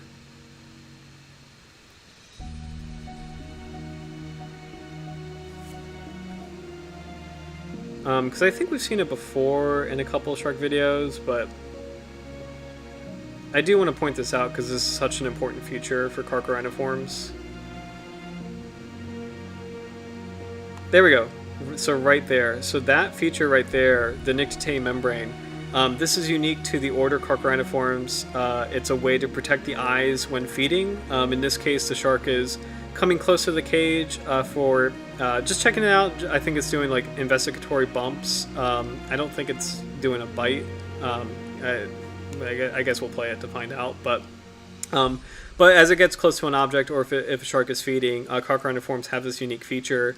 This is kind of the defining feature, or one of the defining features of this order. So blue sharks, bull sharks, sandbar sharks, cat sharks, taupe sharks, leopard sharks, all Carcharodontiforms have this feature, and there's no other shark order that has nictitating membranes. So, for example, great white sharks, they roll their eyes in the back of their head, but they don't have this kind of covering. So, sorry, it's just really cool. I like seeing that. This is such a unique adaptation for this order. So just one more time, and actually let's slow it down to as slow as possible, just to kind of really see it in action. So, because I do think it's pretty fascinating as an adaptation.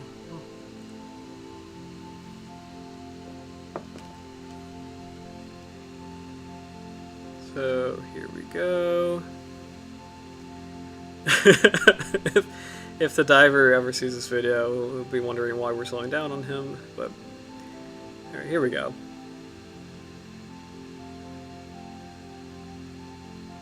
Yeah, there you go. That's actually really cool. 626, 623.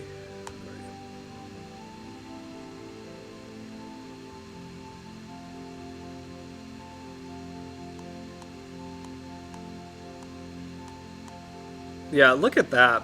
So that's complete coverage. Like, it's kind of amazing seeing like how that extends to the top of the eye.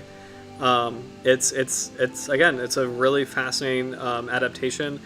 Birds have this. I think I mentioned that on an earlier stream that birds have nictitating membranes, but I think some reptiles have that too. I'm not 100% sure, but it is a feature that is unique to crocodiliform sharks, like the blue shark. So, and yeah, it kind of flicked up again as he was biting down. So yeah, super cool thing that kind of makes this group or this order pretty unique. So, all right. Super oh, nice. Thanks guys. Yeah, I'm glad. Yeah, I think it's really cool too. So I like a comment. Thank you, Scuba Dude. Yeah. 100%.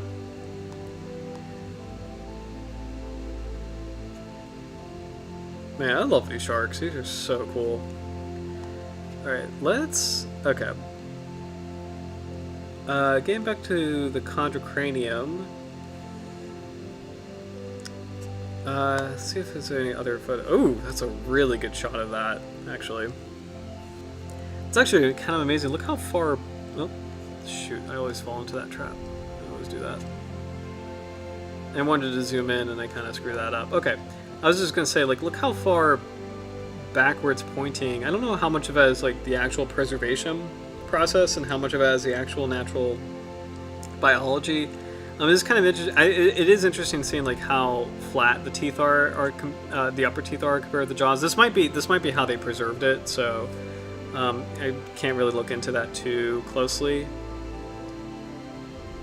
But that is a pretty amazing specimen. Also, look how enormous the orbital cavity is right here. Or not the orbital cavity. Sorry, the what's the word? Like the nasal cavity. Sorry, nasal cavity. So right here, that's actually pretty huge. So I assume these are fossil blue shark teeth. Oh yeah, early to late Pliocene. So how old is that? That is 3 to 5 million years. Is it the occipital something or other? Yeah.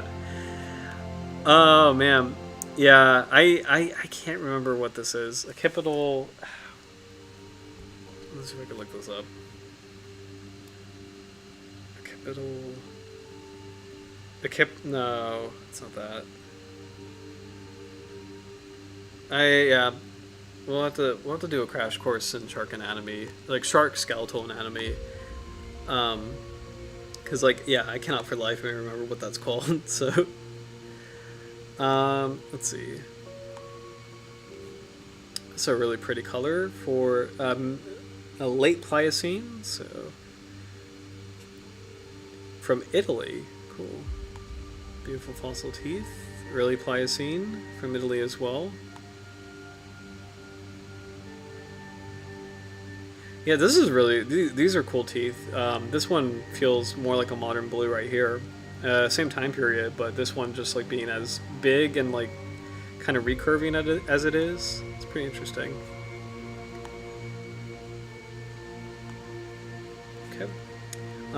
It's sad seeing, you know, like an embryo, but it is actually, I mean, like it is kind of cool seeing like how rich the color is, and it is an adorable baby shark actually. But I won't spend too much time on this.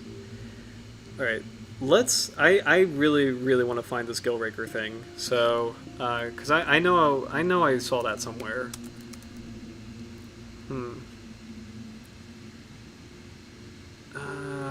Let's see.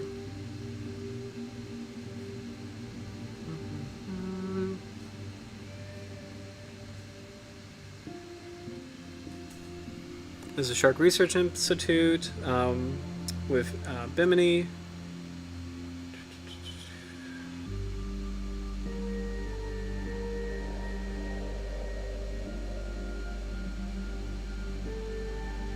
Yikes.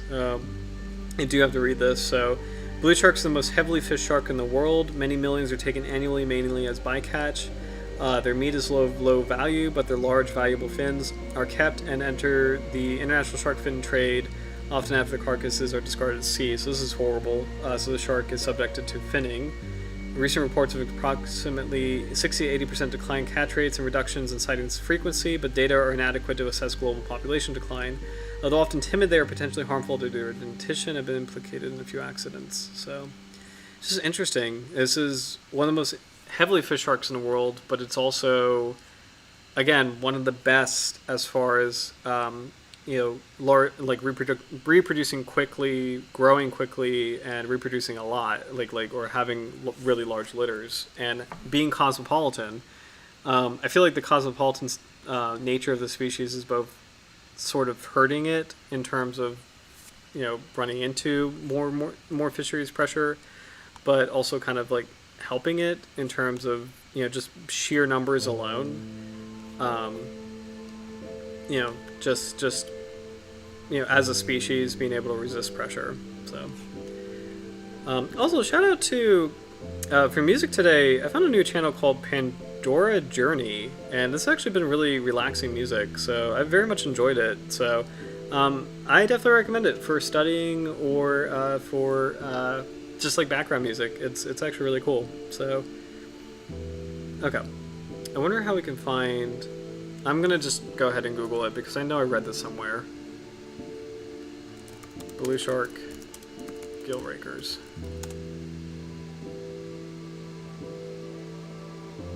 Fisheries and Oceans Canada for the win. Thank you, Canada. Here we go. Blue sharks are equipped with gill rakers, generally characteristics of filter feeding sharks, which allow them to feed on smaller pelagic invertebrates such as shrimp. Canada for the win.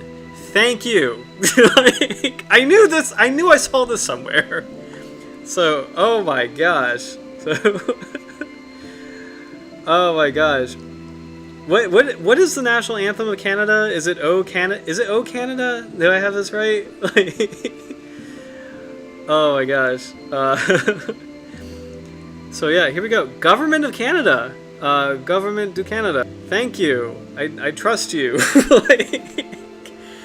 That's awesome. All right. So I appreciate being validated immediately by a trustworthy source. That's actually really cool. So let's stick to this website. But that's actually a really cool feature that they have this, and it makes sense. Just maximizing your ability to acquire nutrients in a depleted environment. Like open ocean being basically a nutrient desert.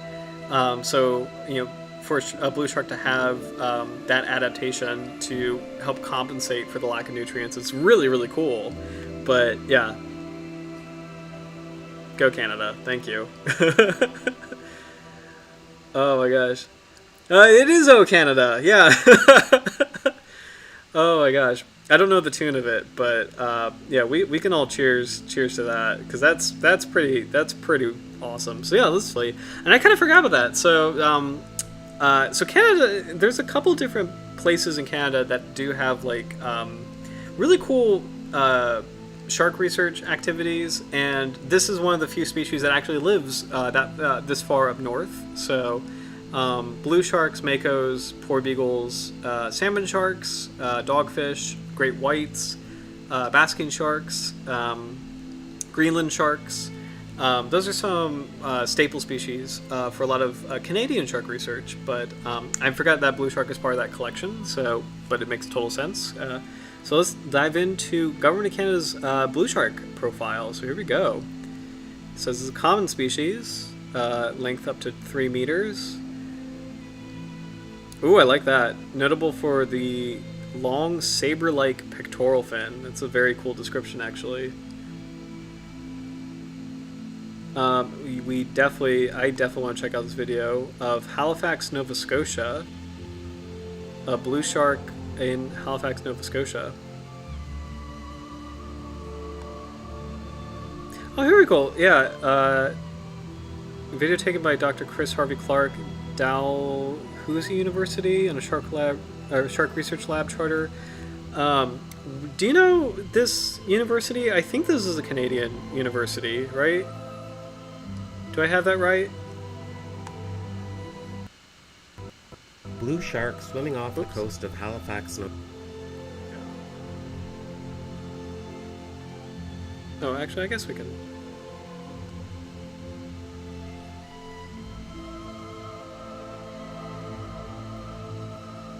It's a little grainy, but it is actually really cool knowing, like, this is... I appreciate that. Little O Canada jingle. But that's actually really cool, like, kind of knowing where this came from. Like, this is definitely... this individual is definitely in Nova Scotian waters, so that's actually really cool.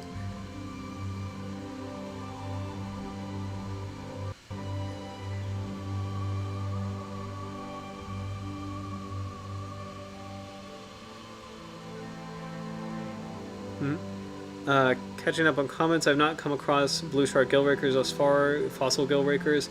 I wonder how they would fossilize. You know, that's an interesting question. I wonder, because I would imagine gill rakers should fossilize well, because it's still keratin. But yeah, it's pretty interesting. Blue sharks are lure tourists. They visit frequently every now and then. Oh, cool. Very cool. So, very, very cool. Alright, let's go back. It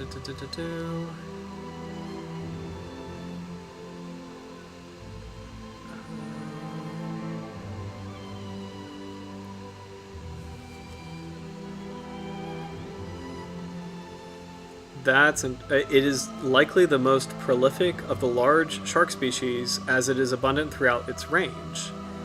See, this is interesting. It's one of the most heavily fished species in the world, but also maybe one of the most prolific shark species in the world. It's an interesting dynamic.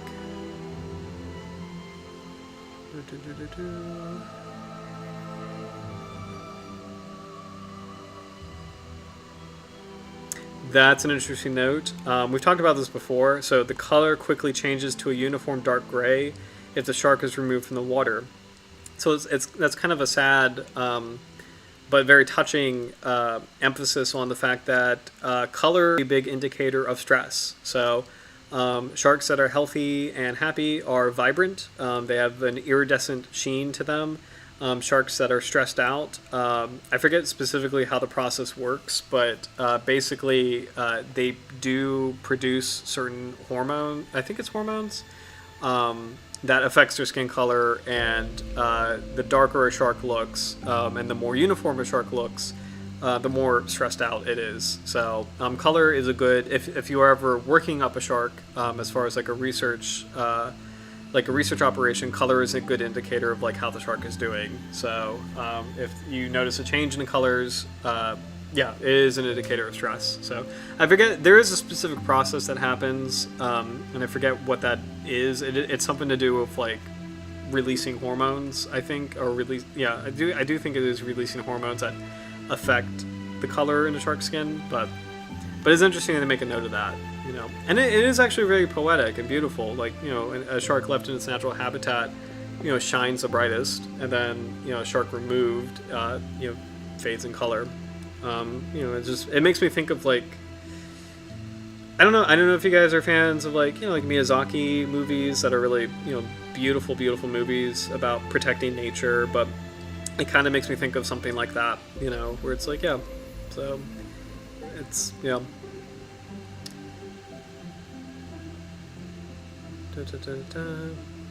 I love this. I'm just going to read this again. Blue sharks feed primarily on squid and pelagic schooling fishes, such as herring, as well as carcasses of whales and turtles. Blue sharks are equipped with gill rakers, generally characteristic of filter-feeding sharks, which allow them to feed on smaller pelagic invertebrates such as shrimp. It's super, super cool. So.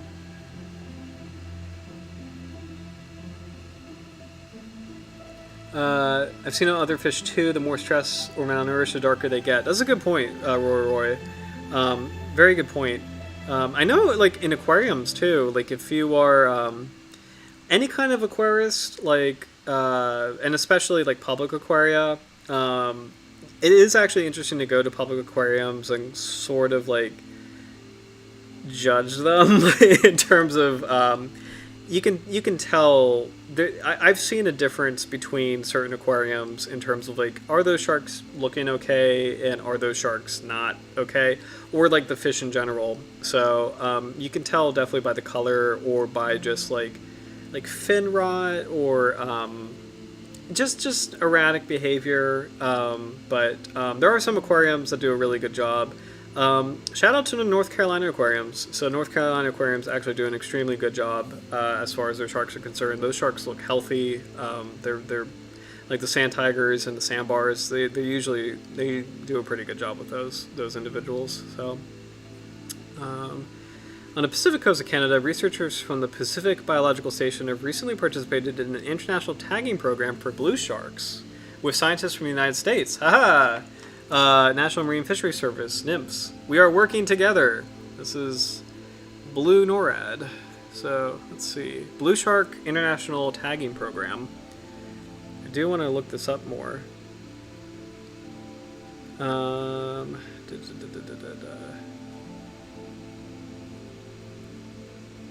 these are dart tags. Gotcha. Okay, so I've actually done dart tags before on sharp-nosed sharks. So they're very tiny. They're really what's the word? Like, they're not invasive at all. It is just kind of like it's almost like a parasite in a weird way. Like in terms of just it's a long thin filament that is inserted in the muscle tissue right near the pectoral fin. Or sorry, not the pectoral fin, the dorsal fin. So it's very quick, very, very painless. It's not an invasive process really at all as far as shark tagging goes. And it's a small tag, but you can actually get quite a bit of information. Specifically, if a fisherman accidentally catches one of these sharks, there's like a number on the tag, and they're supposed to call like the fisheries lab or the research station. So that the research station can mark down where they caught that individual shark, so that way we're actually tracking where that shark was landed, and ultimately we're tracking their migration movements. So please record the following information, like species, tag number, position, date caught. Yes, date is really important because you can track the seasonality. You can actually infer a lot of data from that. Fork length, so how big the shark is, sex of the shark, and then depth, temperature, and other relevant information. Oh, this is interesting. Let's see.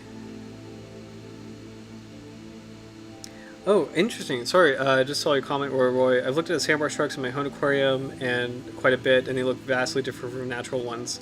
Yeah, I'm sorry to hear that, because I think I know what you mean in terms of the biggest thing I've seen with aquarium sandbar sharks is the dorsal fin looks very strange.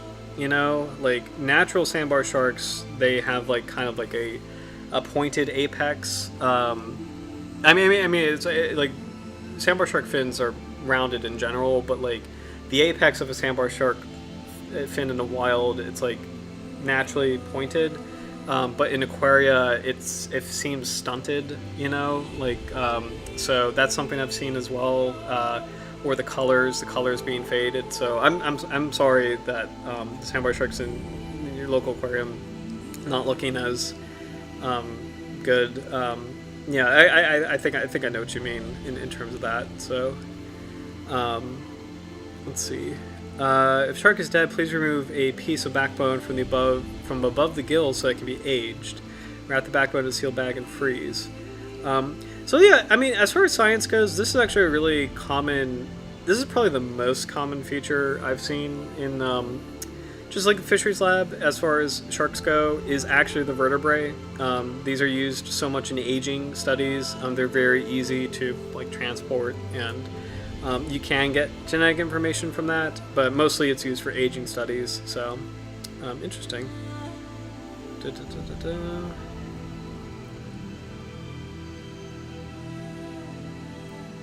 This is cool.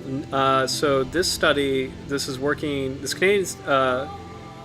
so the Pacific Biological Station in Canada is working with the National Marine Fisheries Service, NIMS, and that is a really, really important body in the United States. conducting the first blue shark tagging survey to occur off the west coast of Canada. NIMS is working with TOPP, Tagging and Pacific Predators, to study the migratory behavior of blue sharks. Interesting. Sharks are reporting back regularly.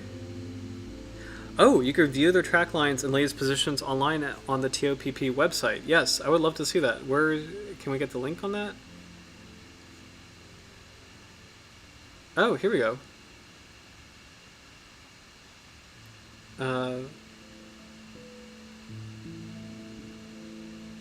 Okay, so this is not a tagline, but this is the capture recapture location of a lot of these sharks. So, I guess this is a different study because I mean it's not the Pacific, but that's actually really interesting seeing. There is a pattern, sharks being caught on the shelf. Some of them are heading into Gulf of Maine and the Mid-Atlantic coastline, but a lot of them are heading into the open, sort of in a similar direction towards the Mid-Atlantic ridge. So that's actually pretty interesting to see. But I do want to see the track line that they were talking about, so I guess let's look that up. And oh my gosh, I did not realize it was almost 11 o'clock. So also, yeah, these are the tags that I used to use. It's this kind of tag. This is actually exactly it. Is this one that? But yeah, let's do. What was this called again? Tagging Pacific Predators. Here we go. Let's do that. Because I do really want to see like the track line. Oh, this is cool. Okay, here we go. See, this is cool. Okay, that's really cool. Click. Oh, okay. Click here. Whoa. Okay, so this is. Are you kidding me? So this stuff is recent. Okay. Okay. Hold on. Let's focus. Actually, this is really cool. Okay, let's do two things. So I didn't realize that this is still like an active existing study. So I do want to see what's happened in the past and most recently. So nothing's really happened in the past 10 days. In the past 2 months, there is a... Who is this? Can I not see what this is? Tag information? A manta ray. Is that right? This is cool. So a manta ray that is being... Okay, cool. Yeah, okay. It's a manta ray. So as part of this program, manta ray was recently, in the past 2 months, seen near... I can't zoom out. I can zoom out. There we go. Where is this? South of Hawaii. I don't exactly know where this region is. Let's see what's happening in the past 6 months. Is that 180? Yeah. In the past 6 months, we've got a blue marlin. That's actually really cool. What about this? Blue marlin again. What about this? A white marlin. Okay, that's actually really cool. Wow, okay. Blue marlin was offshore. That's actually crazy. Like, blue marlin was... Like, I was around here when the blue marlin was here. That's cool. Okay, so anyway, more importantly, I just wanted to see what was happening in the past recently, but let's check out all-time blue sharks, because I just want to see all the data on blue sharks. Because I think that'll be... Yep. Okay, here we go.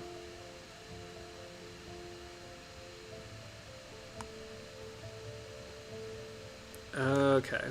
So let's focus on Pacific species. I think if we click on one, we can see a track. Okay, that's actually really cool. That is really cool. This is a really cool study.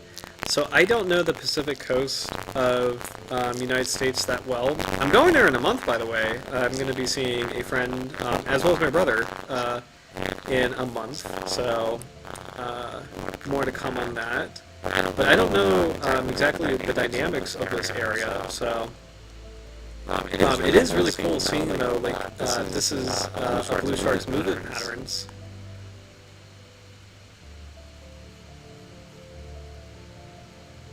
Let's see.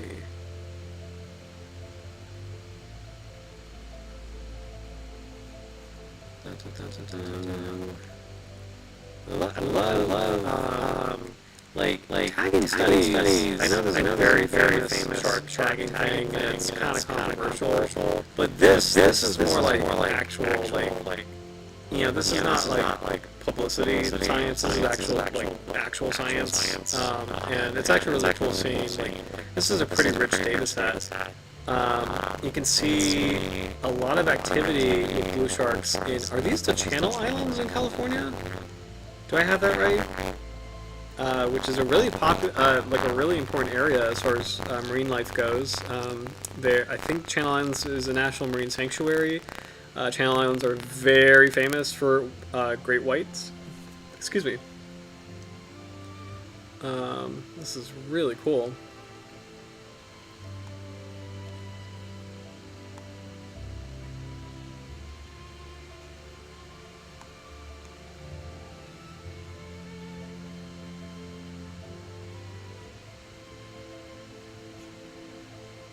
Yeah. Also, I probably should slightly redact. I was taking a dig at there's a famous shark tagging thing. I was sort of taking a dig. I do think they have valuable data, but again, it's very controversial what they do. So, but more on that when we get to that species one day. So. But yeah, this is actually really cool to see as far as blue sharks go. There's such activity around this Channel Islands area. I think this is the Channel Islands, the Southern California area. It's actually extremely cool to see. Very, very cool.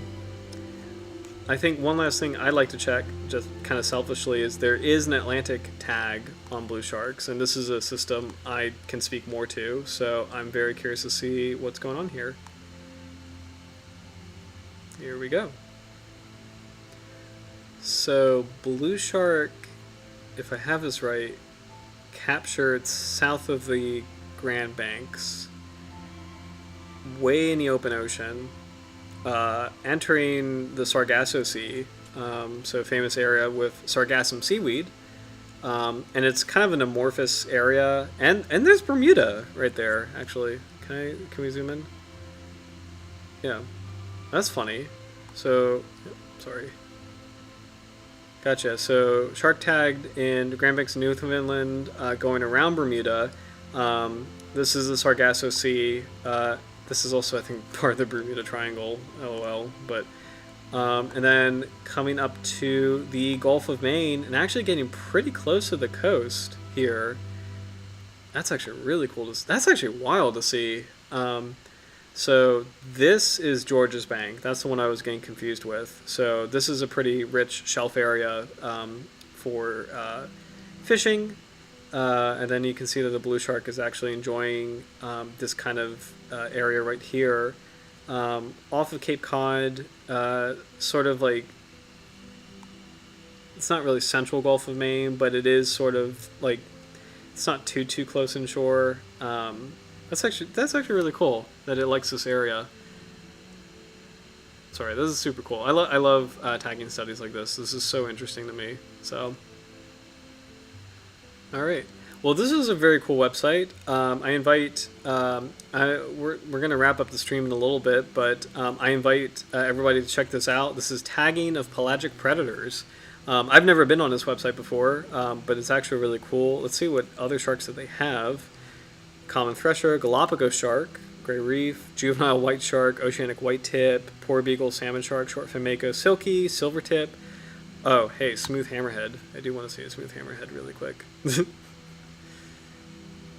But this is actually really cool. This is a really cool website, so I definitely invite everybody, when you get a chance this week, just check it out. This is actually really, really cool stuff. So nice, smooth hammerhead in Southern California. So all right, well, we're gonna wrap up in a little bit, but we do have to pick a shark for next week because I think Jess and I are going to be talking about tiger sharks the week after. So July 3rd is, I think, when we're going to check out tiger sharks together, which I'm so excited about. Jess is super jazzed, and oh my gosh, she's a lot of fun to talk with. So I'm so excited to kind of do that stream with her. But for next week, I think we're going to be doing kind of a classic stream next week. So any particular shark you guys want to take a look at? I think we've been doing a lot of coprinoforms lately. I think we've done a lot of lamniforms lately too. So we should. I'm thinking we should probably do either. We've got, and I think there's not that many Hixangiforms. So there's a lot of squaliforms like dogfish we could cover. We could look at another bullhead shark. There's carpet sharks. I'm thinking maybe a squaliform of some sort. But let me know what you guys think. Let's see. I'm trying to think if there's a new group of squaliforms we haven't really touched yet.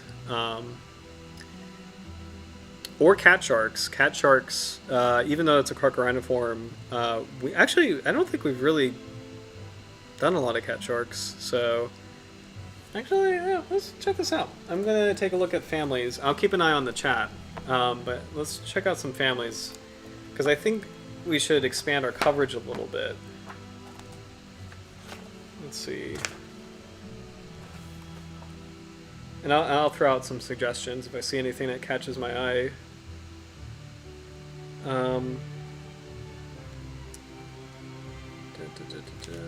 Ooh. Demon cat sharks. That's something that'd be kind of interesting. So that's one option. Blind. I don't know about blind sharks. Oh hey, gulper sharks. Gulper sharks. Oh hey, brown-banded bamboo shark? Yes, we could definitely do that, because that'd actually be really cool as like a carpet shark. So that's what we'll do next week. Let me make sure I got the species right on that. So I'll leave a comment in the chat.